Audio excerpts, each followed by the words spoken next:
ਸੋ ਜ਼ਿੰਦਗੀ ਦੇ ਵਿੱਚ ਦੁੱਖ ਆਣਗੇ, ਇਹ ਭੁੱਲ ਜਾਓ ਕਿ ਜ਼ਿੰਦਗੀ 'ਚ ਦੁੱਖ ਨਹੀਂ ਆਣਗੇ। ਅਗਰ ਤੁਸੀਂ ਜ਼ਿੰਦਾ ਹੋ, ਅਗਰ ਤੁਸੀਂ ਲਾਈਫ ਦੇ ਵਿੱਚ ਅੱਗੇ ਵਧਣਾ ਹੈ ਤੇ ਇਹ ਵੱਲੇ ਸੱਚ ਨੂੰ ਸਵੀਕਾਰ ਕੇ ਵਧਣਾ ਪਏਗਾ ਕਿ ਦੁੱਖ ਤੇ ਆਣੇ ਹੈ। ਹੁਣ ਉਹਨਾਂ ਦੁੱਖਾਂ ਨੂੰ ਹੀ ਉਹਦੇ ਪਿੱਛੇ ਛਿਪਿਆ ਹੋਇਆ ਸੁੱਖ ਲੱਭਣ ਦੀ ਕੋਸ਼ਿਸ਼ ਕਰ ਲਓ। ਜੇ ਅਸੀਂ ਅੱਜ ਦੁਖੀ ਹੈਗੇ ਆ, ਜੇ ਸਾਨੂੰ ਅੱਜ ਕੋਈ ਫਿਕਰ ਮਿਲਿਆ, ਇਹਦਾ ਮਤਲਬ ਕਿ ਰੱਬ ਸਾਡੇ ਤੇ ਮਿਹਰਬਾਨ ਹੈਗਾ, ਕਿਉਂਕਿ ਫਿਕਰ ਔਰ ਦੁੱਖ ਸਿਰਫ ਜ਼ਿੰਦਾ ਇਨਸਾਨ ਨੂੰ ਹੀ ਮਿਲ ਸਕਦਾ ਹੈ। ਜੋ ਹੋਣਾ ਸੀ ਤੇ ਹੋ ਚੁੱਕਾ ਹੈ, ਉਹਨੂੰ ਬਦਲ ਤਾਂ ਸਕਦੇ ਨਹੀਂ।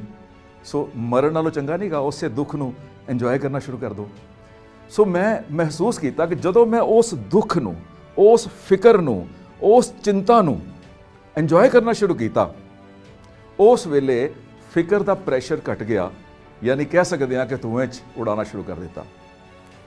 ਮੈਨੂੰ ਇੱਕ ਚੀਜ਼ ਕਲੀਅਰ ਸੀ ਕਿ ਕੋਈ ਵੀ ਦੁੱਖ ਪਰਮਾਨੈਂਟ ਨਹੀਂ ਹੁੰਦਾ।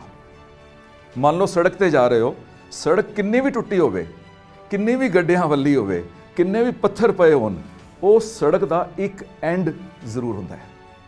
ਜਿਸ ਸੜਕ ਦਾ ਸ਼ੁਰੂਆਤ ਹੈ ਨਾ, ਉਹ ਸੜਕ ਦਾ ਇੱਕ ਐਂਡ ਵੀ ਹੈ। ਸੋ ਜ਼ਿੰਦਗੀ ਦੇ ਵਿੱਚ ਦੁੱਖ ਆਣਗੇ, ਇਹ ਭੁੱਲ ਜਾਓ ਕਿ ਜ਼ਿੰਦਗੀ 'ਚ ਦੁੱਖ ਨਹੀਂ ਆਣਗੇ। ਅਗਰ ਤੁਸੀਂ ਜ਼ਿੰਦਾ ਹੋ, ਅਗਰ ਤੁਸੀਂ ਲਾਈਫ ਦੇ ਵਿੱਚ ਅੱਗੇ ਵਧਣਾ ਹੈ ਤੇ ਇਹ ਵੱਲੇ ਸੱਚ ਨੂੰ ਸਵੀਕਾਰ ਕੇ ਵਧਣਾ ਪਏਗਾ ਕਿ ਦੁੱਖ ਤੇ ਆਣੇ ਹੈ।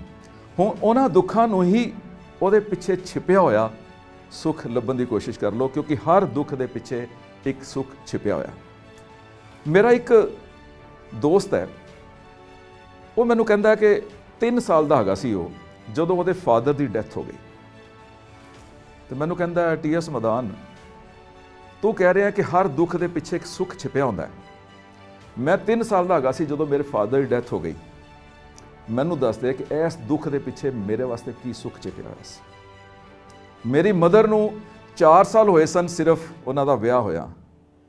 ਉਹ 4 ਸਾਲਾਂ ਬਾਅਦ ਵਿਡੋ ਹੋ ਗਈ। ਕਹਿੰਦੇ ਮੈਨੂੰ ਦੱਸਦੇ ਕਿ ਉਹਦੇ ਵਾਸਤੇ ਕੀ ਸੁੱਖ ਛਿਪਿਆ ਹੋਇਆ ਸੀ। ਮੈਨੂੰ ਹਿਲਾਤਾ ਇੱਕ ਵਾਰੀ ਉਹਨੇ। ਮੇਰੇ ਕੋਲ ਸੱਚ ਵਿੱਚ ਇਸ ਗੱਲ ਦਾ ਜਵਾਬ ਨਹੀਂ ਸੀ ਕਿ ਇੱਕ ਵਿਡੋ ਵਾਸਤੇ ਕਿਹੜਾ ਸੁੱਖ ਹੈ, ਇੱਕ ਅਨਾਥ ਬੱਚੇ ਵਾਸਤੇ ਕਿਹੜਾ ਸੁੱਖ ਹੈ। ਸੋ ਮੈਂ ਸਰਚ ਕਰਨੀ ਸ਼ੁਰੂ ਕੀਤੀ, ਰਿਸਰਚ ਕਰਨੀ ਸ਼ੁਰੂ ਕੀਤੀ, ਲੋਕਾਂ ਨੂੰ ਮਿਲਣਾ ਸ਼ੁਰੂ ਕੀਤਾ, ਗੁਰੂਆਂ ਨੂੰ ਮਿਲਣਾ ਸ਼ੁਰੂ ਕੀਤਾ, ਟ੍ਰੇਨਰਸ ਨੂੰ ਮਿਲਣਾ ਸ਼ੁਰੂ ਕੀਤਾ, ਤੇ ਮੈਨੂੰ ਇਹ ਸਮਝ ਲੱਗ ਗਈ ਕਿ ਯੈਸ, ਹਰ ਦੁੱਖ ਦੇ ਪਿੱਛੇ ਸੁੱਖ ਛਿਪਿਆ ਹੋਇਆ ਹੈ। ਪਰ ਜ਼ਰੂਰੀ ਨਹੀਂ ਉਹਦੇ ਵਾਸਤੇ ਹੀ ਹੋਵੇ ਜਿਹਨੂੰ ਦੁੱਖ ਮਿਲਿਆ। ਆਈ ਰਿਪੀਟ, ਜ਼ਰੂਰੀ ਨਹੀਂ ਜਿਹਨੂੰ ਦੁੱਖ ਮਿਲਿਆ ਉਹਦੇ ਵਾਸਤੇ ਹੀ ਸੁੱਖ ਹੋਵੇ। ਇਹਨੂੰ ਸਮਝਣ ਦੀ ਕੋਸ਼ਿਸ਼ ਕਰਨਾ ਕਿ ਮੰਨ ਲਓ ਮੇਰੇ ਘਰ 'ਚ ਲਿਟੀਗੇਸ਼ਨ ਹੈ, ਮੇਰੇ ਘਰ 'ਚ ਕੋਈ ਮੁਕੱਦਮਾ ਹੈ, ਮੇਰੇ ਵਾਸਤੇ ਦੁੱਖ ਹੈ ਨਾ, ਪਰ ਕਿਸੇ ਕੋਰਟ ਕਚਹਿਰੀ ਵਾਸਤੇ, ਕਿਸੇ ਵਕੀਲ ਵਾਸਤੇ ਉਹ ਸੁੱਖ ਹੈ। ਮੇਰੇ ਘਰ 'ਚ ਬਿਮਾਰੀ, ਮੇਰੇ ਵਾਸਤੇ ਦੁੱਖ ਹੈ, ਪਰ ਕਿਸੇ ਡਾਕਟਰ ਵਾਸਤੇ, ਕਿਸੇ ਕੈਮਿਸਟ ਵਾਸਤੇ, ਕਿਸੇ ਹਸਪੀਟਲ ਵਾਸਤੇ ਉਹ ਇੱਕ ਅਪਰਚੁਨਿਟੀ ਹੈ, ਇੱਕ ਸੁੱਖ ਹੈ। ਸੋ ਮੇਰੇ ਘਰ ਦੀ ਡੈਥ, ਇਨ ਦਾ ਸੇਮ ਵੇ, ਮੇਰੇ ਘਰ ਦੀ ਡੈਥ ਮੇਰੇ ਵਾਸਤੇ ਦੁੱਖ ਹੈ, ਔਰ ਕਿਸੇ ਵਾਸਤੇ ਉਹ ਅਪਰਚੁਨਿਟੀ ਹੈ, ਉਹ ਅਵਸਰ ਹੈ, ਉਹ ਸੁੱਖ ਹੈ। ਚਾਹੇ ਉਹ ਸ਼ਮਸ਼ਾਨ 'ਚ ਕੰਮ ਕਰ ਰਿਹਾ, ਚਾਹੇ ਉਹ ਕਬਰ ਖੋਦਣ ਵਾਲਾ ਹੈ, ਚਾਹੇ ਉਹ ਲੱਕੜੀ ਵੇਚਣ ਵਾਲਾ ਹੈ, ਚਾਹੇ ਉਹ ਕਫਨ ਦਾ ਸਮਾਨ ਵੇਚਣ ਵਾਲਾ ਹੈ।